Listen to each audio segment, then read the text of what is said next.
Hello, good morning. These are the very important questions of D and F block elements. In 2021 F block elements, preparation and properties of KMNO4 and K2Cr2O7 are not in our syllabus for this year only. So these are the very important questions of D block elements. Well, don't watch this video before watching my lecture on YouTube of the same chapter D and F block elements. There are 2 volumes in the air. You have to watch only first volume of D and F block elements, right? So let us start.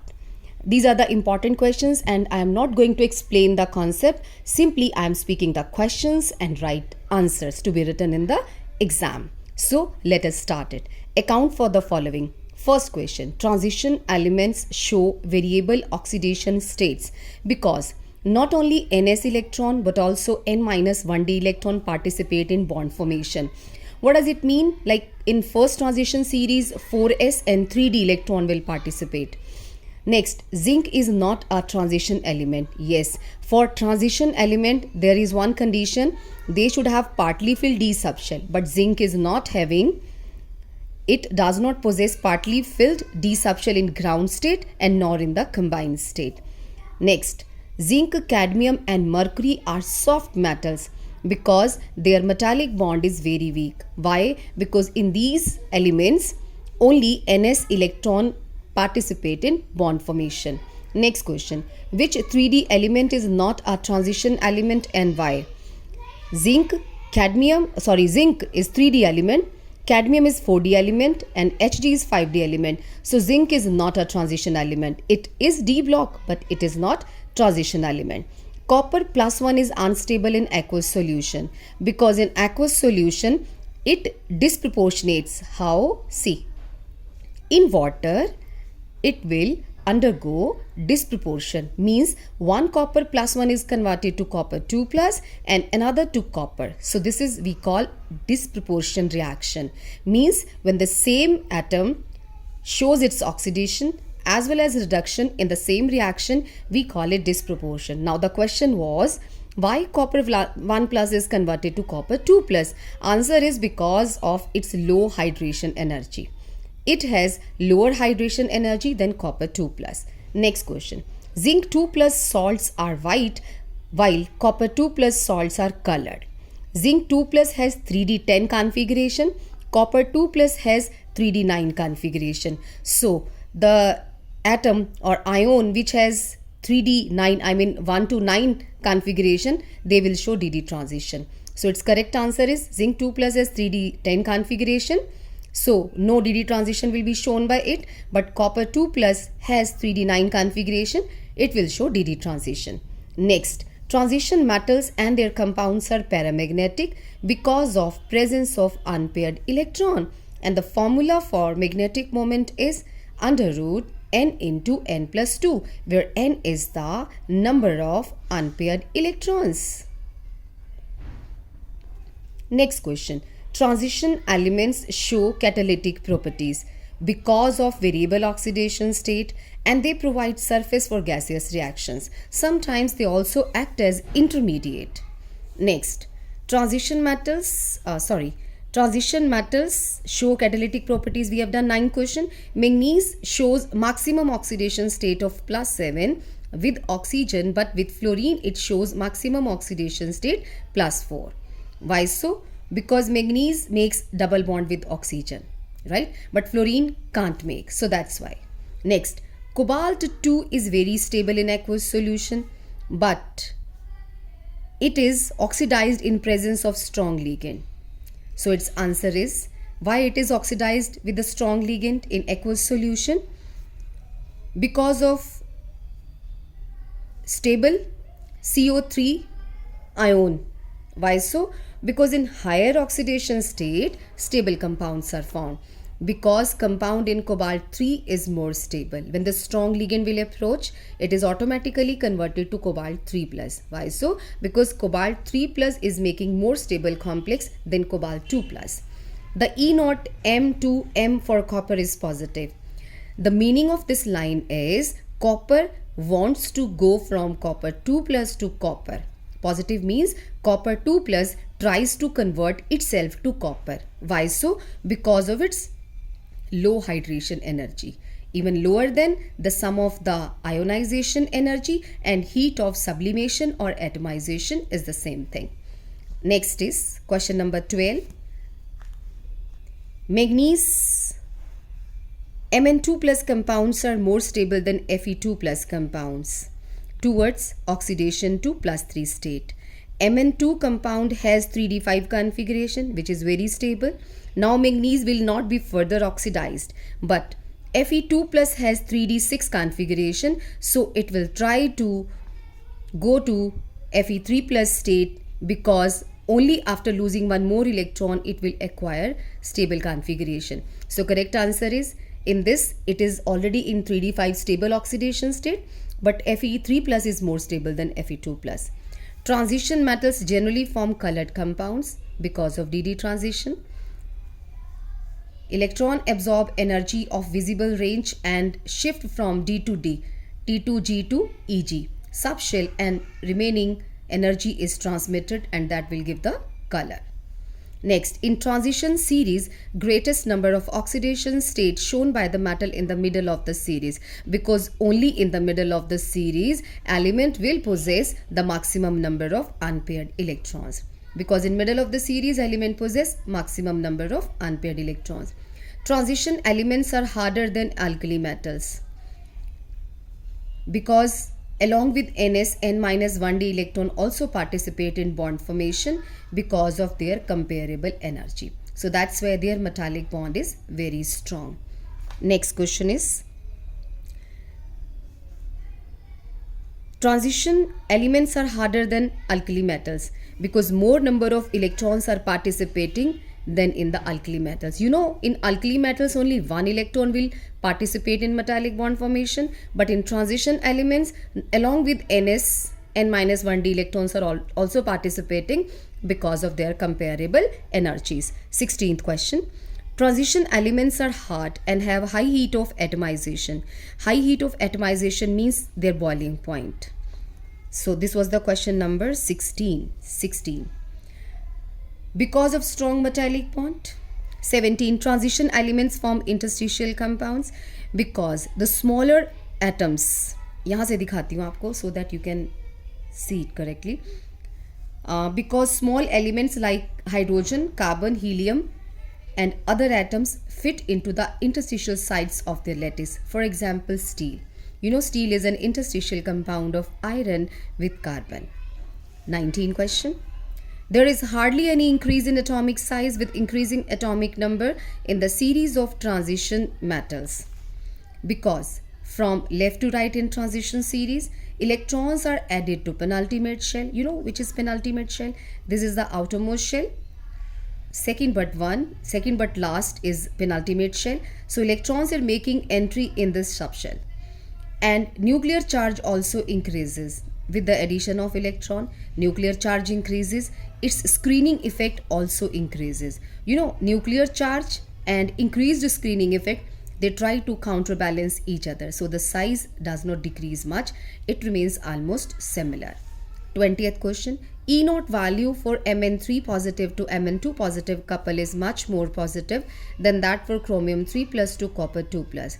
The meaning of question is, manganese 3 plus wants to go to manganese 2 positive, but chromium 3 plus does not want to go to chromium 2 plus.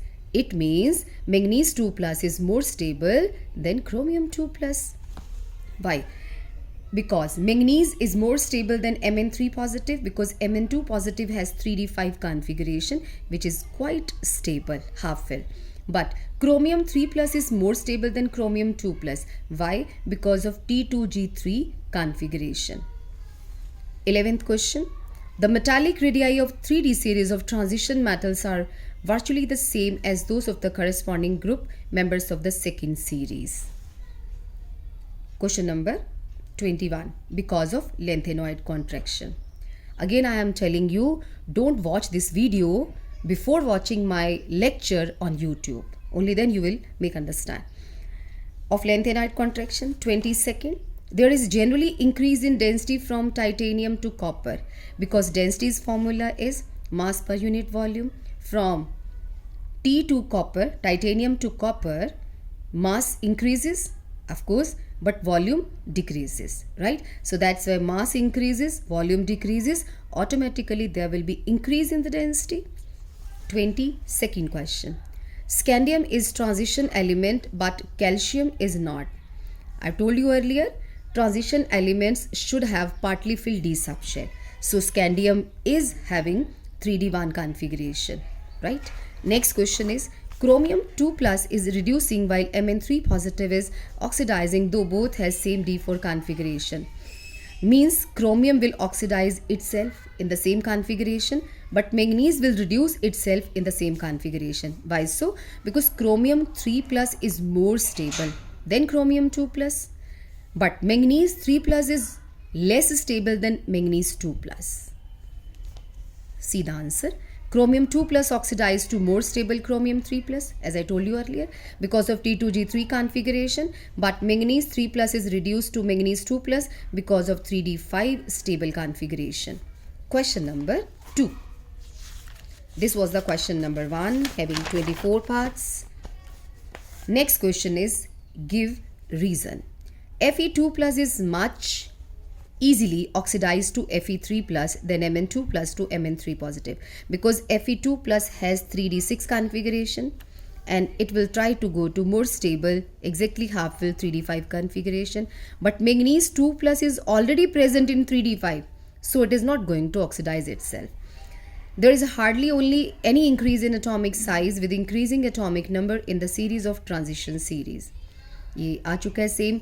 The answer to this question was, from left to right, the electrons are adding into the penultimate shell.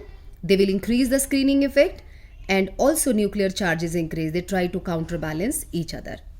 Next question. Manganese exhibits highest oxidation state of +7 among 3D series of transition element. What is the answer? Because of the highest number of unpaired electrons. Fourth question. Unlike chromium 3 plus, manganese 2 plus, Fe3 plus, and subsequent other V2 ions of 3D series of elements, the 4D and 5D series metals generally don't form stable cationic species. Why? Answer. Because of lanthanoid contraction, their IE is very high. Stamp is there. IE. Ionization energy will be very high. Because of lanthanoid contraction, the outermost shell is tightly held to the nucleus, means size decreases. So ionization energy will be very high. Fifth, metal-metal bonding is more frequent for the 4D and 5D series of transition elements than that of the 3D series. Because 4D and 5D orbitals are more exposed in space than 3D orbitals. True. So valence electrons are less tightly held, and for metal-metal bonding, so metal-metal bonding is more frequent. Next, question number 6. Among divalent cations in first series of transition elements, manganese shows maximum paramagnetism because Mn2 plus has the maximum number of unpaired electrons, that is 5.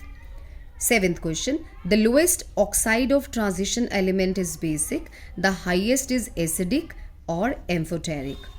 Because in lowest oxide, metal still has electron to donate, and moreover it can increase its oxidation number, so act as a base. But in higher oxide, all the valence electrons are used up in making bond, so no electron is available, so they will act as acid. For behaving as base, they should have spare electrons, but in the higher oxide, there all the electrons are used up, so they will act as acid, and also it can decrease their oxidation number. Question number 8. Zirconium and hafnium have similar sizes because of lanthanoid contraction. What is lanthanoid contraction? It is the, from left to right, it is the decrease in size because of the poor shielding of nucleus by inner line F electrons. Ninth question. Iron has higher enthalpy of atomization than that of copper. In other words, indirectly it is asking the melting point, boiling point of iron is much more than that of copper. So answer is because of strong metallic bond in iron due to the larger number of unpaired electrons in iron than in copper. 10th question. Scandium 3 plus is colorless because of 3d0 configuration. After losing 3 electrons, scandium will acquire 3d0 configuration, but titanium 3 plus, it is still having 3d1 configuration. So no dd transition being shown by scandium, but titanium 3 plus will show dd transition, and its compound or complex is purple colored. 11th question. Transition elements form large number of complex compounds because of 3 reasons. Because of small size, high effective nuclear charge, and presence of vacant d orbitals. 12th question. How is variability in oxidation state of transition metals different from that of the p block elements? The question is, transition elements show variable oxidation state. Some of the p block elements also show variable oxidation state. So what is the difference between their variability? 12th question का answer, variable oxidation state of transition differ by 1 unit, but of p block elements differ by 2 units. How? For example, iron shows +2, +3, but p block element like tin shows 2 plus and 4 plus. So their variability differ by 2 units, but their variability differ by 1 unit only. 13th question. Out of copper +1 and copper 2 plus, which is unstable in aqueous solution, copper +1, because its hydration enthalpy is even lesser than that of copper 2 positive. Next, orange color, this is deleted, this for this year only. Next, copper 2 plus salts colored, but that of copper plus note. Copper plus shows 3d10 configuration, so no dd transition is possible, but copper 2 plus is showing 3d9 configuration, so here dd transition is possible. Why E naught Mn2 positive Mn value is highly negative? The meaning of this question is manganese 2 plus does not want to go to manganese. It means its hydration energy should be very high. Next, 17 question. Manganese 3 plus undergoes disproportion reaction easily. You know manganese 3 plus is unstable. I've talked earlier. So यहाँ से देख लेते हैं एक बार from the notes also. Which question it was? This is 17. Manganese 3d4 is unstable. Next question. A transition metal shows higher oxidation state in oxide or fluoride because only oxygen and fluorine can take out the maximum number of electron from any element. So answer is because of smaller size and higher electronegativity of fluorine and oxygen. Chromium 2 plus is stronger reducing agent, means chromium wants to get oxidized. Yes, because chromium 3 plus is more stable than chromium 2 plus, than iron 2 plus. Why oxidizing power of oxo anions are in the order VO2 less than this? You know, higher stability or higher oxidizing power of any species is just because of its higher reduction potential only. So MnO4 negative has highest reduction potential among all these. Fe3 plus to Fe2 plus redox couple has positive electrode potential than Mn3 to Mn2 positive couple. Question number 21. Because Fe3 plus is more stable than Fe2 plus and manganese 2 plus is more stable than Mn3 plus. Next question. Transition elements make alloys because of similar sizes and interstitial compounds because the smaller atoms can get fit into their interstitial sites. What is meant by the disproportion reaction? This, when the same element shows its oxidation as well as reduction in the same reaction, we call it disproportion. This is aqueous I have written. Name one transition element which does not show variable oxidation state. Scandium, right? So question number 3, no. Only these 2 questions are there. I mean only these questions which are related to D block elements are there in your syllabus for this year only. So watch this video after watching my lecture on YouTube. Okay, bye bye.